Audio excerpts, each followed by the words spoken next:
মুখ্যমন্ত্ৰী ডাঙৰীয়াই এতিয়া গোটেই অসমতে মহিলা উদ্যমিতা আঁচনিৰ মানে চেক বিতৰণ কৰি আছে আৰু আজি আমাৰ যেটো নতুনকৈ টংলা সমষ্টিত আজি আমাৰ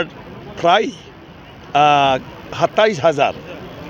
যি মহিলা আছে তেওঁলোকক আজি চেক বিতৰণ কৰিছে আৰু ইয়াৰ মূল উদ্দেশ্যটো হ'ল যে প্ৰত্যেকটা পৰিয়ালে বিশেষ কৰি মহিলাসকলে লাখৰ মালিক হ'ব লাগে মানে লাখপতি বাইদেউ তো সেইকাৰণে প্ৰথম পৰ্যায়ত মিনিমাম কিবা এটা আৰম্ভ কৰিবলৈ দুখীয়া পৰিয়ালো যাহাতে সক্ষম হয় তাৰ কাৰণে সেল্ফ হেল্প গ্ৰুপৰ প্ৰটেকশ্যন সদস্যক 10,000কৈ দিয়া হৈছে যেটো অহা বছৰ 25,000 পাব ইয়াৰ পিছত 50,000লৈকে দিয়া হ'ব এতিয়া কোনোবা পৰিয়ালো যদি সেল্ফ হেল্প গ্ৰুপত 4জনো আছে 3জনো আছে তেতিয়া 3জনৰ গাই প্ৰতি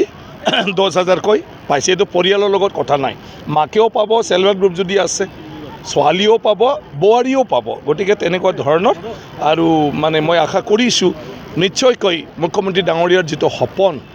এই সপোন বাস্তৱত পলিত হ'ব আৰু অসমৰ প্ৰত্যেকটা পৰিয়ালে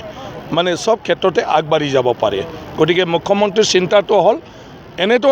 সামগ্ৰিকভাৱে অসম উন্নয়ন হৈছে ৰাস্তা দলঙৰ পৰা আৰম্ভ কৰি স্কুল কলেজ সব হৈছে কেইজনমান ধনী মানুহ ওলাইছে বেপাৰ বাণিজ্য কৰি সফল হৈছে কোনোবা চাকৰি কৰিব পৰা হৈছে কিন্তু কিছুমান তেনেকুৱা ধৰণৰ পৰিয়াল ব্যক্তি আছে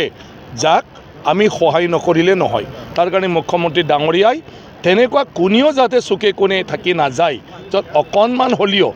কোনোবা মানে অলপ কাপোৰ কানি বৈ বিক্ৰী কৰিব পাৰে গৰু ছাগলী পুহিব পাৰে কোনোবাই দোকান এখন সৰুকৈ পাণ দোকানো যাতে দিব পাৰে চাহ দোকান দিব পাৰে মানে ভিতৰুৱা গাঁও অঞ্চলতো তাৰ কাৰণে এই সাহায্যটো মুখ্যমন্ত্ৰী ডাঙৰীয়াই দিছে আৰু সেইটো সকলোকে চুই গৈছে